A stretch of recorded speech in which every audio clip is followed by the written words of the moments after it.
Bismillahirrahmanirrahim. Alhamdulillah, puji syukur kita haturkan kehadirat Allah Azza wa Jal. Kembali kita melanjutkan kajian kita membaca buku tafsir salat. Dan insyaallah di kesempatan kali ini kita akan membaca tentang fikih dan tafsir salawat.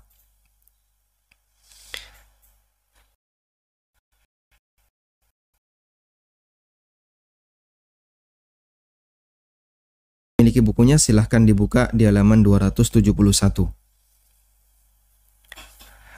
Yang pertama adalah dimulai dari kalimat at-tahiyyatu lillah atau at-tahiyyatul mubarakatus salawatut thayyibatu lillah, atau redaksi yang lainnya sampai kalimat wa asyhadu anna Muhammadan abduhu wa rasuluh. Sampai di sini bacaan tasyahud. Yang kedua adalah bacaan salawat. Dimulai dari kalimat Allahumma salli ala Muhammad wa ala ali Muhammad dan seterusnya sampai innaka hamidum majid. Baik yang di situ ada tambahan fil alamin maupun yang tidak ada tambahan fil alamin. Yang ketiga adalah doa permohonan perlindungan dari 4 hal. Yaitu kalimat Allahumma inni a'udzubika min adzabi jahannam wa min adzabil qabri wa min fitnatil mahya wal mamat wa min syarri fitnatil masihid dajjal. Dan yang keempat adalah doa bebas yang dikembalikan kepada keinginan masing-masing orang yang sholat. Dan bagian yang keempat ini pernah kita singgung dalam masalah doa sujud. Apakah ini boleh dibaca dengan menggunakan bahasa selain Arab ataukah tidak diperbolehkan? Ada khilaf di antara ulama dalam masalah ini. Baik. Keempat bacaan tersebut memiliki hukum yang berbeda di posisi tasyahud akhir. Kita berbicara untuk tasyahud akhir karena tasyahud awal sudah pernah kita bahas. Dan dalam tasyahud awal kita lebih merajihkan, lebih menguatkan pendapat bahwa untuk tasyahud awal, bacaan tasyahud yang berlaku hanya nomor 1, yaitu kalimat at-tahiyyatu lillah sampai wa asyhadu anna Muhammadan abduhu wa rasuluh. Sedangkan tasyahud akhir, maka di situ ada tambahan bacaan-bacaan yang lain dan nanti kita akan lihat apa hukum masing-masing. Yang pertama adalah bacaan tasyahud, yaitu mulai kalimat at-tahiyyatu lillah wassalawatu wattayyibat sampai wa asyhadu anna Muhammadan abduhu wa rasuluh. Bacaan tasyahud ini hukumnya wajib berdasarkan perintah Nabi SAW dalam hadis idza qa'adtum fi kulli rak'atain faqulu at-tahiyyatu lillah wassalawatu wattayyibat. Apabila kalian duduk setelah mendapatkan 2 rakaat, maka ucapkanlah at-tahiyyatu lillah wassalawatu wattayyibat sampai kalimat wa asyhadu anna Muhammadan abduhu wa rasuluh. Jadi kita perlu memahami bahwa hadis tentang at-tahiyyat itu berbeda dengan hadis tentang sholawat. Hadis tentang tahiyyat disampaikan oleh sahabat A, B, C. Dan kalimatnya, redaksinya tidak ada redaksi sholawat. Hadis tentang sholawat disampaikan oleh sahabat misalnya F, G, H. Dan di situ hanya membahas tentang sholawat. Sehingga terpisah riwayat yang membahas tentang bacaan tahiyat dengan riwayat yang membahas tentang bacaan sholawat. Kemudian para ulama menggabungkan dalam satu gerakan rukun karena 2 bacaan ini sama-sama diperintahkan oleh Nabi SAW untuk dibaca saat orang melaksanakan tasyahud, baik di saat orang melaksanakan tasyahud akhir. Selanjutnya adalah bacaan sholawat. Untuk tasyahud akhir, hukumnya wajib ketika tasyahud akhir. Menurut pendapat yang lebih kuat, Karena itu jika ditinggalkan dengan sengaja, salatnya batal. Fudalah bin Ubaid radhiyallahu anhu meriwayatkan bahwa Rasulullah sallallahu alaihi wasallam pernah mendengar ada orang yang berdoa ketika tasyahud akhir. Namun dia tidak membaca tasyahud dan salawat, sehingga orang ini langsung berdoa. Kemudian Nabi sallallahu alaihi wasallam menegur dan mengingatkan, "Ajila hadza." Orang ini buru-buru. Kenapa disebut buru-buru? Dia berdoa tanpa muqaddimah. Dia berdoa tanpa didahului dengan pujian untuk Allah dan tidak didahului dengan salawat untuk Rasulullah sallallahu alaihi wasallam. Dan itu termasuk di antara tindakan buru-buru ketika berdoa. Karena itulah bagian dari adab doa. Ketika kita berdoa, baik dalam salat maupun di luar salat, jangan buru-buru. Sehingga kita dahului dengan memuji Allah Subhanahu wa taala. Allahumma Rabbana. Kemudian kita ikuti dengan pujian-pujian yang lain. Antas samad wa antal ahad.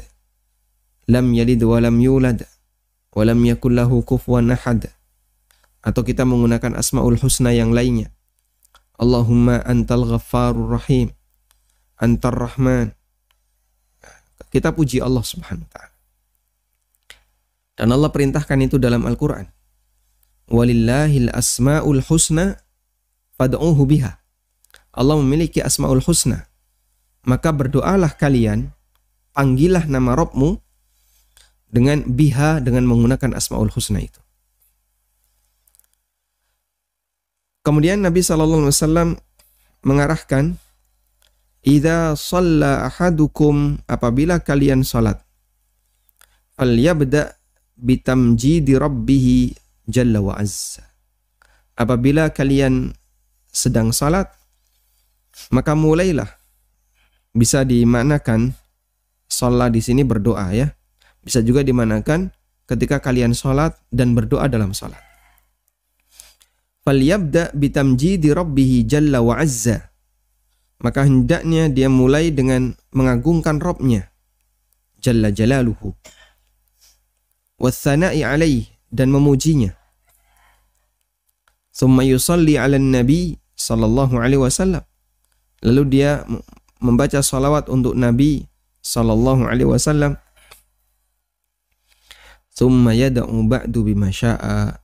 Kemudian setelah itu silahkan dia berdoa sesuai dengan apa yang dia kehendaki. Summa yad'u ba'du bima syaa. Setelah itu dia silahkan berdoa sesuai dengan apa yang dia kehendaki. Kemudian yang ketiga adalah doa memohon perlindungan dari 4 hal. Allahumma inni a'udzubika min adzabi jahannam, dan seterusnya. Nanti rincian pembahasannya insya Allah akan dibahas tersendiri. Karena ulama juga khilaf apakah itu hukumnya wajib ataukah sifatnya anjuran. Dan yang keempat adalah doa permohonan sesuai yang dikehendaki orang yang salat. Ini hukumnya anjuran, karena kalaupun tidak berdoa, salatnya hukumnya sah. Baik. Bacaan tasyahud pada saat duduk tahiyat akhir sama persis dengan bacaan tasyahud ketika duduk tahiyat awal. Sehingga tidak perlu kita ulang dalam kajian untuk bacaan tasyahud akhir. Karena redaksinya sama sebagaimana dalam tasyahud awal. Untuk bacaan salawat, Rasulullah Sallallahu Alaihi Wasallam mengajarkan berbagai lafal bacaan salawat. Dan sekali lagi, untuk sunnah tanawwu, maka sikap yang tepat adalah berusaha untuk menghafalkan semuanya, mengamalkannya secara bergantian. Dan ada banyak manfaat ketika kita melakukan ini. Di antaranya adalah melestarikan sunnah Nabi Sallallahu Alaihi Wasallam. Kemudian menjaga agar sunnah itu tidak hilang. Yang kedua, mengamalkan ragam ajaran-ajaran beliau. Dan yang ketiga, dalam rangka untuk menghindari ta'assub, ya. Ta'assub terhadap golongan tertentu. Karena ketika yang diajarkan cuma satu di golongan tertentu, maka bisa menimbulkan suasana ta'assub. Baik. Kita beralih kepada tafsir salawat. Kita akan beralih ke tafsir salawat. Berikut beberapa redaksi salawat yang diajarkan Rasulullah sallallahu alaihi wasallam. Namun sebelum kita membahas tentang tafsir salawat, kita akan belajar terlebih dahulu pengertian tentang salawat. Salawat diperintahkan oleh Allah Subhanahu wa taala dalam surat Al-Ahzab.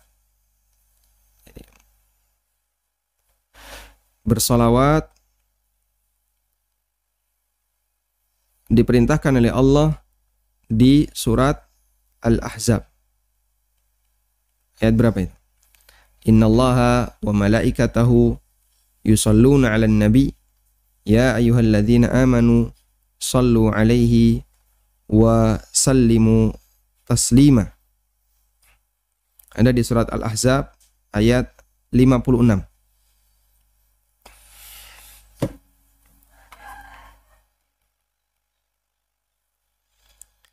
Sesungguhnya Allah dan para malaikat bersalawat kepada Nabi.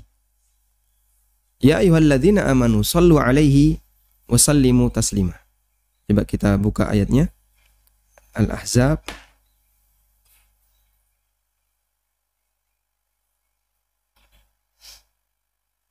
ayat berapa tadi? 56.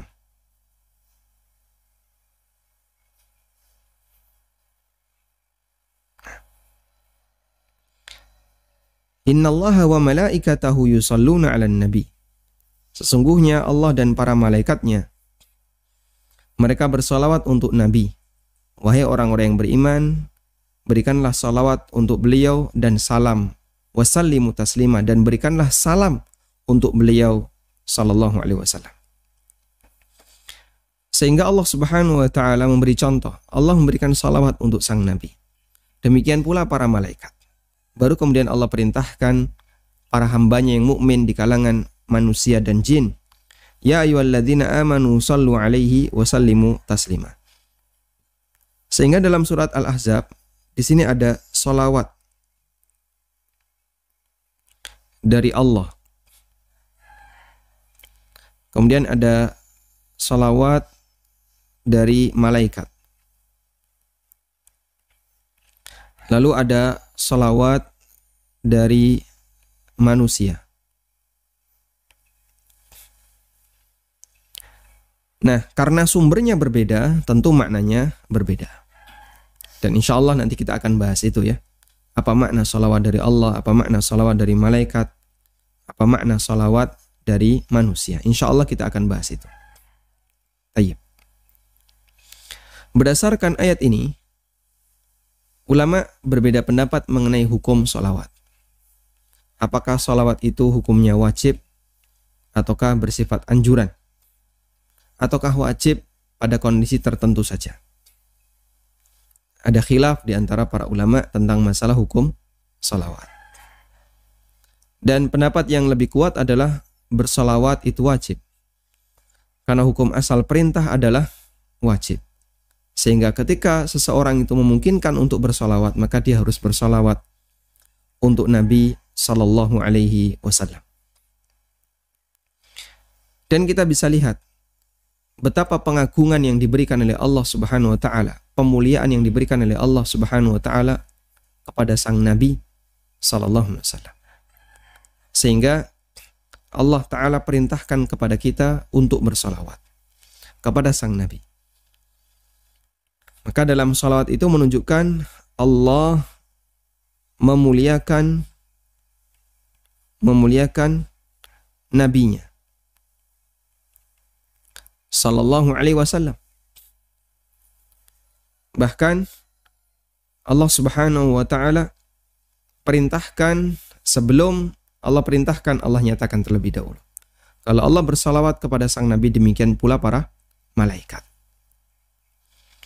Sehingga Allah Subhanahu wa taala sangat memuliakan nabinya. karena Allah sangat mencintai beliau dan Allah Ta'ala memberikan banyak kelebihan untuk beliau. Di samping itu perjuangan beliau dan jasa beliau bagi umat Islam sangat besar. Maka sebagai bentuk memuliakan beliau dan bentuk berterima kasih kepada beliau, kita harus bersolawat untuk Nabi Sallallahu Alaihi Wasallam. Dan semakin banyak solawat yang kita lakukan, maka kita akan mendapatkan banyak pahala.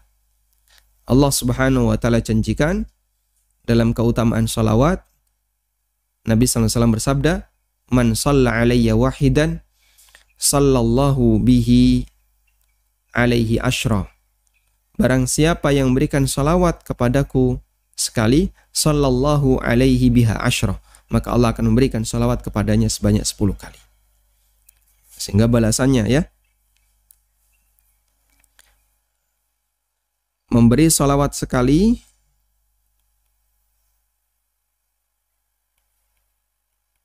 dibalas apa? Dibalas solawat 10 kali.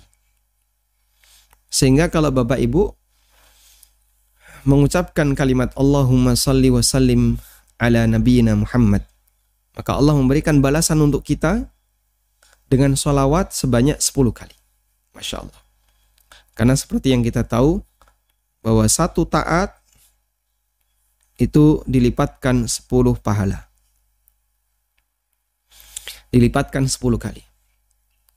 Innal hasanat bi asyri wal hasanatu bi asyri amsalihha. Dan yang namanya amal soleh, ketaatan, itu dilipatkan 10 kali. Kemudian Nabi SAW mencela orang yang tidak memberikan sholawat ketika nama beliau disebut. Celaan bagi yang tidak bersolawat ketika nama beliau disebut.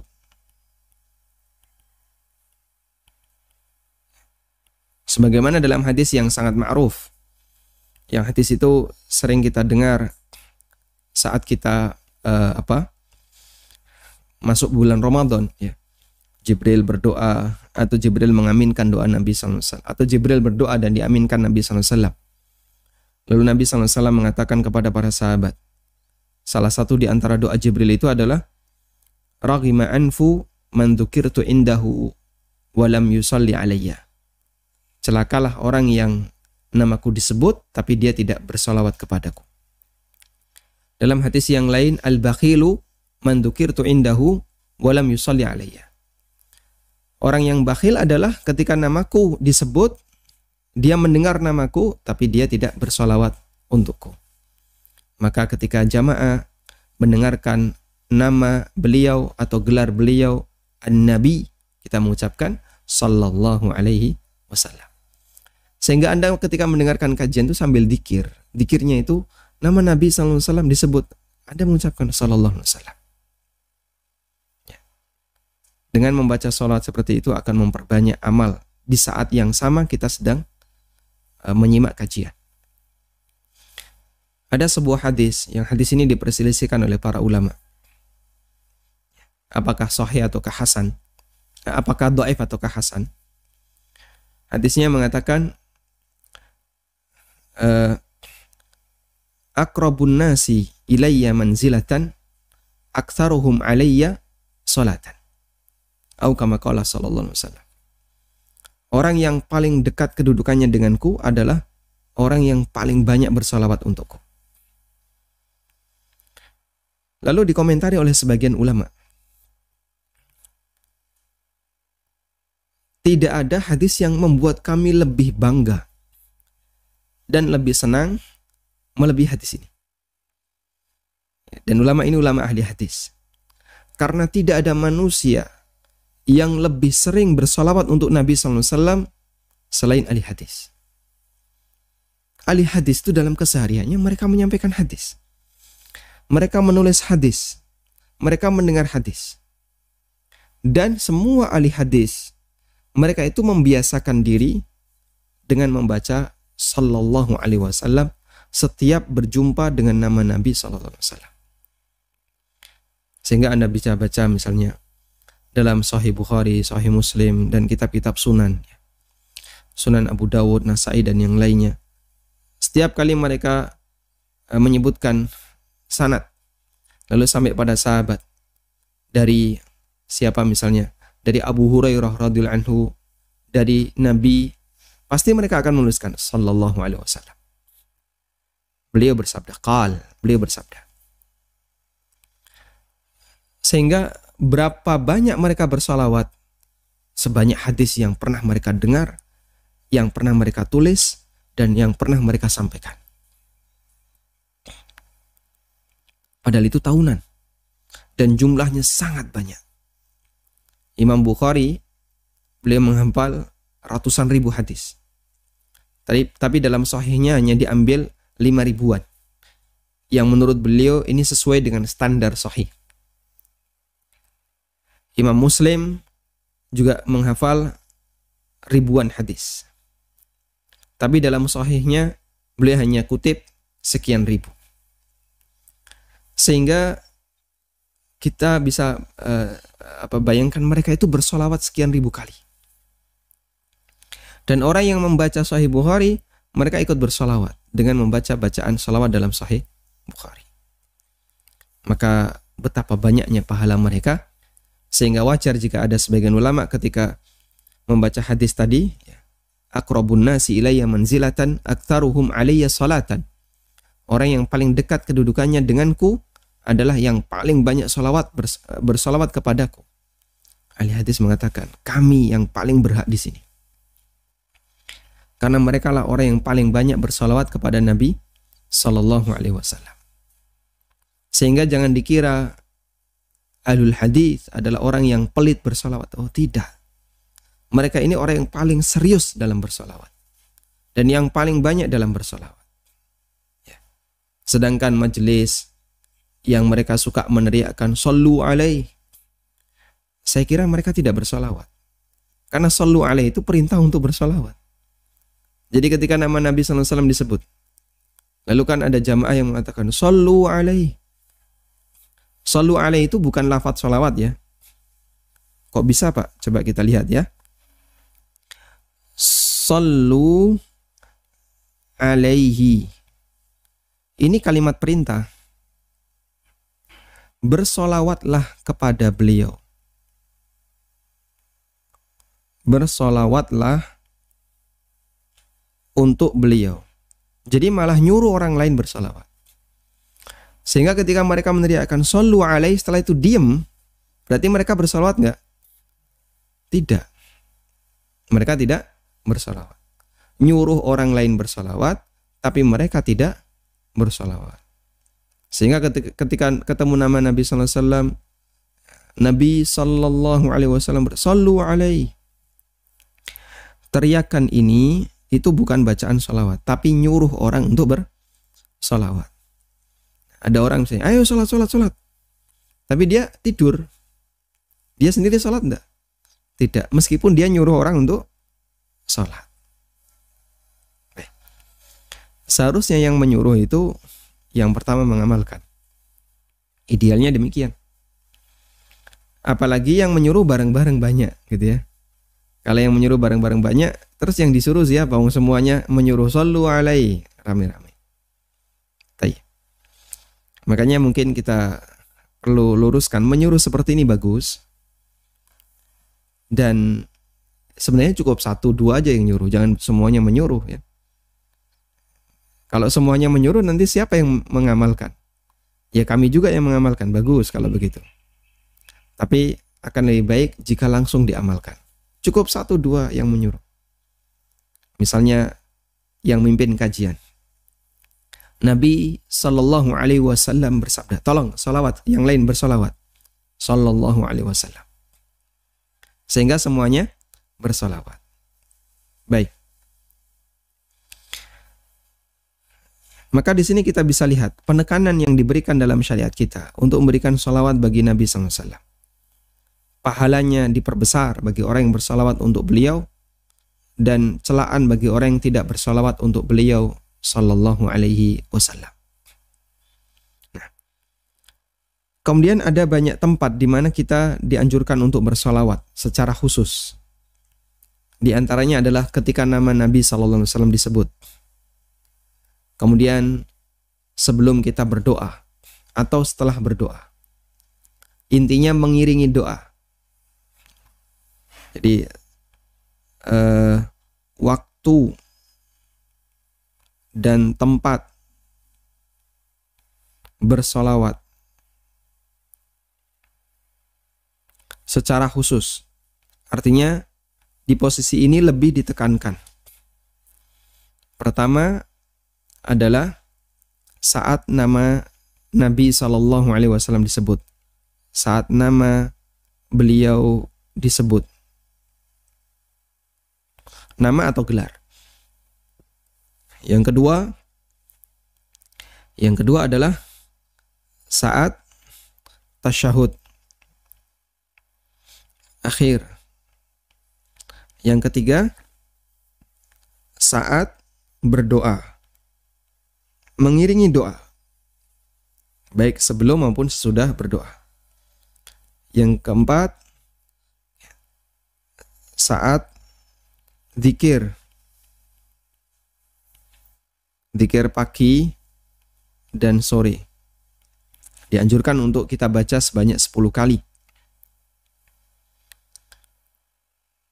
Dan ada beberapa kesempatan yang lain di mana atau kita bisa tambahkan ya. Ketika hari Jumat, Nabi SAW menganjurkan kepada kita untuk memperbanyak salawat kepada beliau sallallahu alaihi wasallam. Dan Ibnu Qayyim menyebutkan sebagaimana hari Jumat adalah Sayyidul Ayyam, pemimpin bagi hari yang lain. Maka kita membaca salawat untuk Sayyidun Nas, untuk sang Nabi yang merupakan pemimpin bagi seluruh umat manusia. Baik, dan selain itu kita boleh bersalawat dalam jumlah yang dikembalikan kepada masing-masing pelaku. Silahkan bebas, mau berapapun silahkan. Karena sholawat termasuk bagian dari ibadah kepada Allah Subhanahu wa ta'ala. Dan jangan lupa ditambahkan salam. Karena dalam surat Al-Ahzab Allah Ta'ala perintahkan wasallimu taslima. Sehingga kalimat yang berdasarkan Al-Ahzab ini adalah dengan mengucapkan Allahumma salli wasallim ala nabiyina Muhammad. Cukup dengan dua itu kita sudah disebut telah mengamalkan sholawat yang sempurna sesuai Al-Ahzab ayat 56. Yaitu memberikan sholawat dan salam. Ya. Sholawat plus salam. Baik. Kalau kita sudah mengucapkan ini, Allahumma salli wa sallim ala nabiyina Muhammad atau sallallahu alaihi wasallam. Cukup dengan kombinasi salawat dan salam, satu salawat, yang kedua salam, maka kita sudah dikatakan telah mengamalkan Quran surat Al-Ahzab ayat berapa tadi? 56. Ya. Sehingga kalau kalimatnya salawat saja, ya kurang sempurna. Salam saja juga kurang sempurna. Terus kita gabungkan. Kecuali dalam posisi tertentu di mana kita hanya diajarkan untuk itu. Misalnya menyampaikan salam untuk Nabi SAW ketika tasyahud awal. Assalamu alayka ayuhan nabi wa rahmatullahi wa barakatuh. Kemudian sampai wa asyhadu anna Muhammadan abduhu wa rasuluh, kita bangkit. Dan mohon untuk dibedakan antara sholawat dengan pujian. Ini dua hal yang berbeda. Dalam sholawat itu isinya doa. Kalau pujian isinya sanjungan. Sehingga pujian untuk Nabi itu beda dengan sholawat untuk Nabi. Ini dua hal yang berbeda. Ada sholawat, ada pujian. Ya. Kita diperintahkan untuk yang mana? Yang pertama. Kita diperintahkan untuk mengamalkan yang pertama. Silahkan kalian perbanyak yang pertama. Ini yang berisi amal soleh. Menjalankan perintah Allah. Ya ayyuhalladzina amanu sallu alaihi wa sallimu taslimah. Wahai orang-orang yang beriman, perbanyaklah salawat untuk beliau. Sedangkan untuk yang kedua, ini bagian dari pengaruh rasa cinta kita kepada beliau.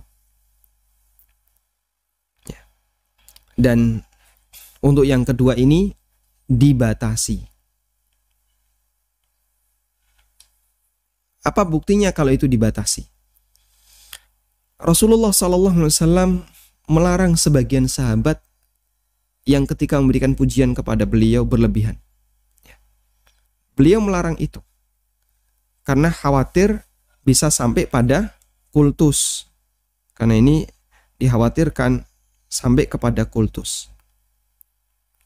Kultus itu dalam bahasa Arab disebut dengan al-itra.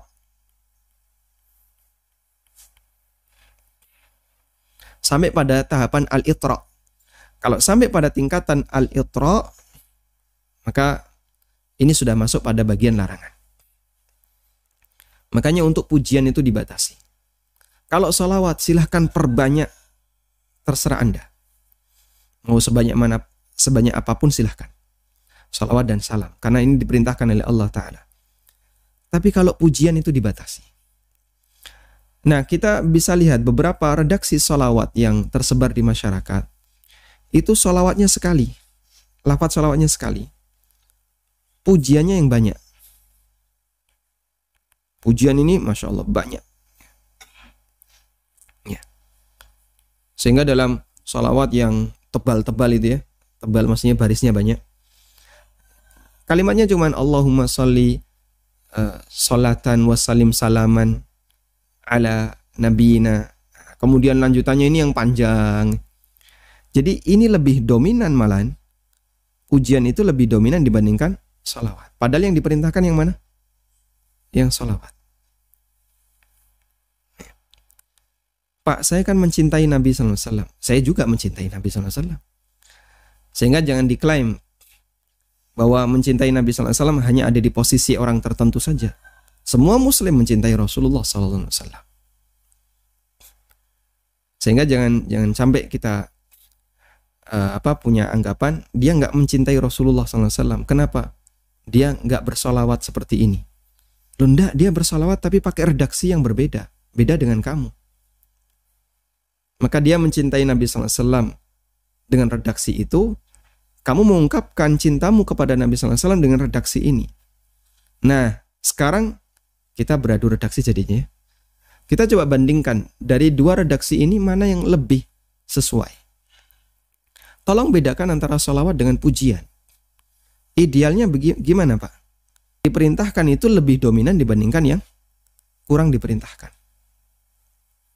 Jadi ada sahabat yang dia itu pernah memuji Nabi SAW. Anta khairuna, ibnu khairina, anta.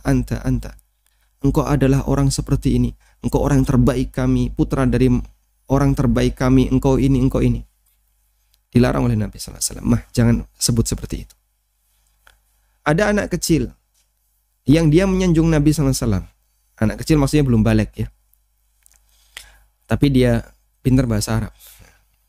Maksudnya belum balik, sudah pintar bahasa Arab. Jadi dia mengucapkan kalimat wa fina nabiyyun ya'lamu ma fi ghadin. Di tengah kami ada seorang nabi yang dia mengetahui besok terjadi apa. Mendengar kalimat itu Rasulullah SAW langsung menyuruh diam. Jangan kau ucapkan seperti ini. Mah la taquli hakada. Jangan kau ucapkan seperti ini, tapi ucapkan redaksi sebelumnya. Jadi dia sambil menyenandungkan qasidah ya. Qasidah yang sebelumnya silahkan. Yang qasidah sebelumnya itu ya qasidah umum, tidak berisi pujian untuk Nabi sallallahu alaihi wasallam. Dan beliau sallallahu alaihi wasallam juga pernah bersabda, la tutruni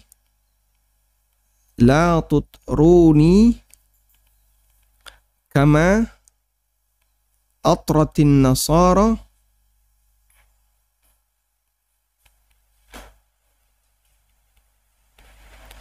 Isa bin Maryam.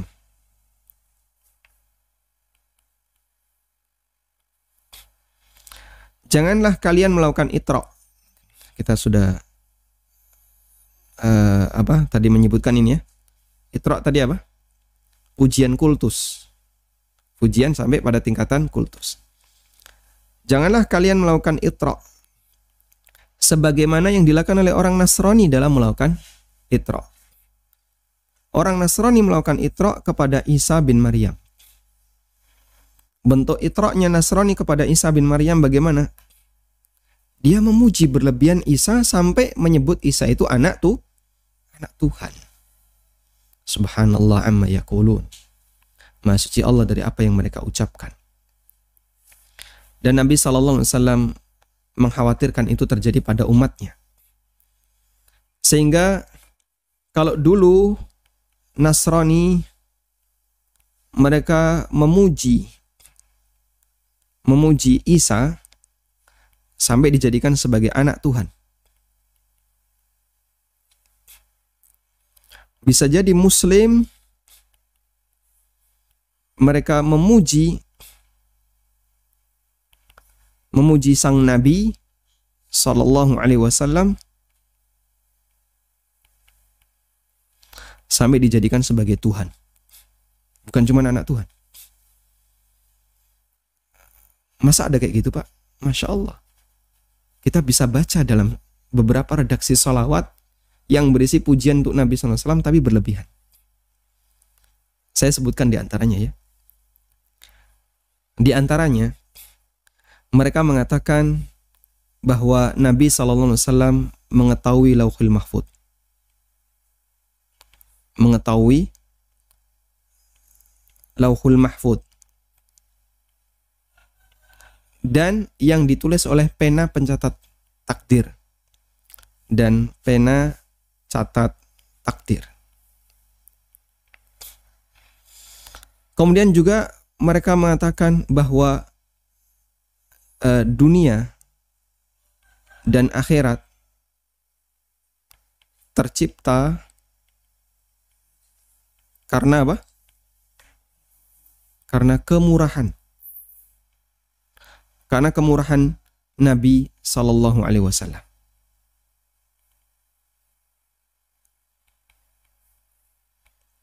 Dunia dan akhirat tercipta karena kemurahan Nabi Sallallahu Alaihi Wasallam, bukan karena kemurahan penciptanya. Dalam redaksinya, di situ dinyatakan ya, redaksi sholawat itu ya,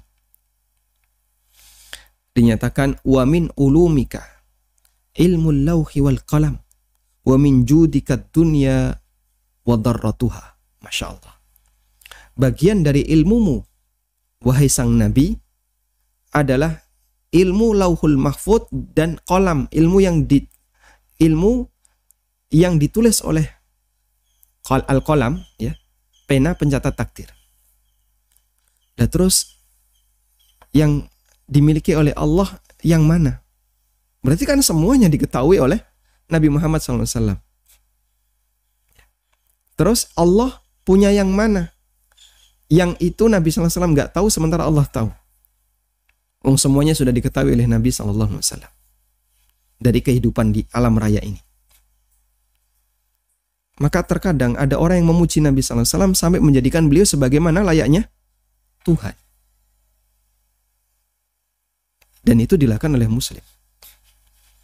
Nasrani, mereka memuji Nabi Isa alaihissalam sampai mensejajarkan atau menyebut beliau sebagai anak Tuhan. Maha suci Allah dari ucapan mereka.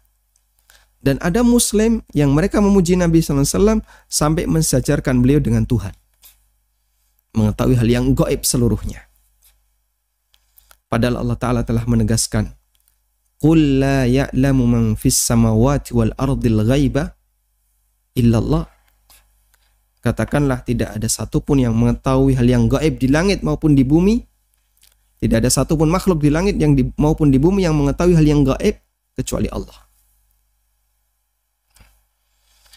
Wa min judika dunya wa darratuha. Ini lebih sangar lagi. Kalimatnya itu kan wa min judika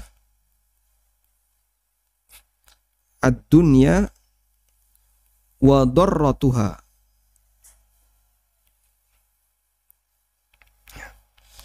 Bagian dari kemurahanmu wahai Nabi adalah terciptanya dunia, keberadaan dunia, dan madunya dunia.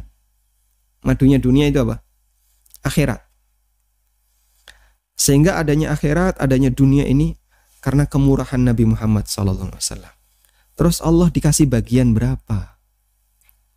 Kalau semuanya dikasihkan untuk Nabi SAW.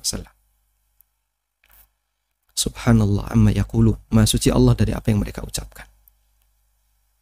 Dan itu termaktub dalam beberapa kumpulan buku sholawat yang beredar di tengah kaum muslimin. Baik. Kita ketika melakukan kritik seperti ini, kemudian orang berkomentar, ini benci sholawat. La haula wala quwata illa billah. Gimana kita disebut benci sholawat? Dari tadi kita membahas tentang anjuran untuk memperbanyak sholawat, ya, penekanan agar kita sering bersholawat, menyebutkan keutamaan.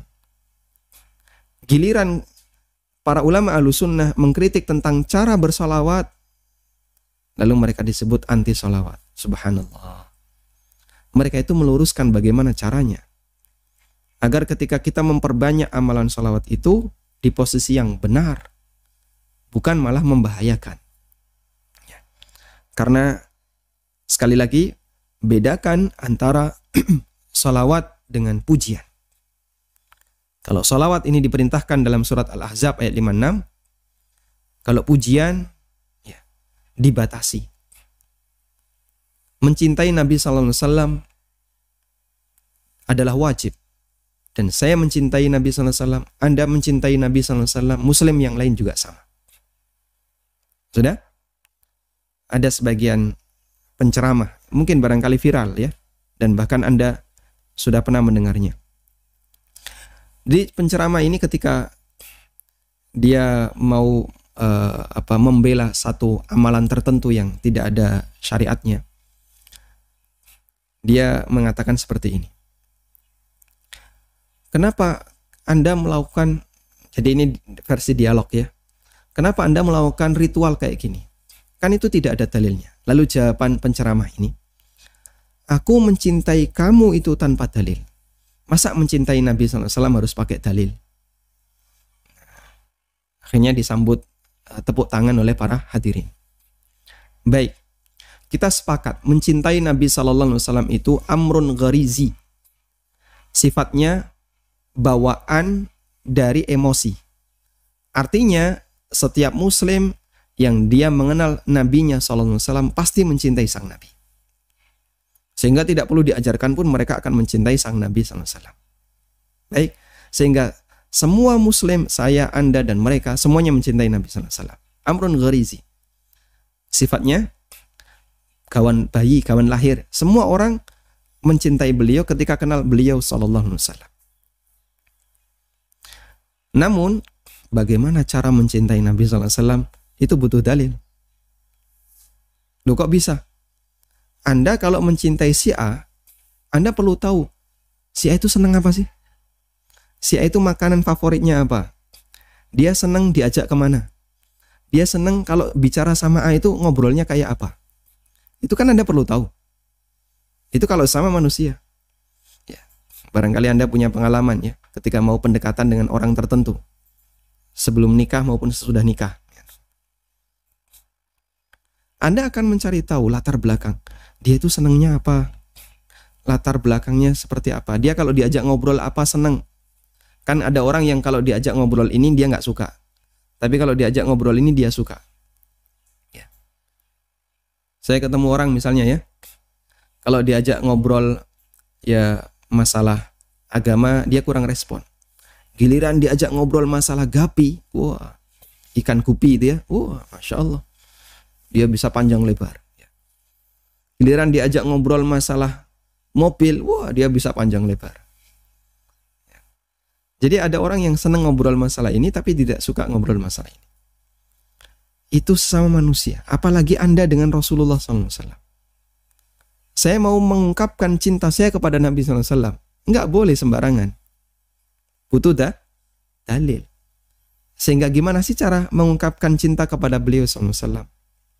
Ada di posisi ini. Ada panduannya. Sehingga mencintai tidak butuh dalil, bolehlah kita sepakat. Tapi bagaimana cara mengungkapkan cinta butuh dalil. Wallahu ta'ala alam. Wa sallallahu ala nabiyyina Muhammadin wa ala alihi wa sahbihi wa sallam.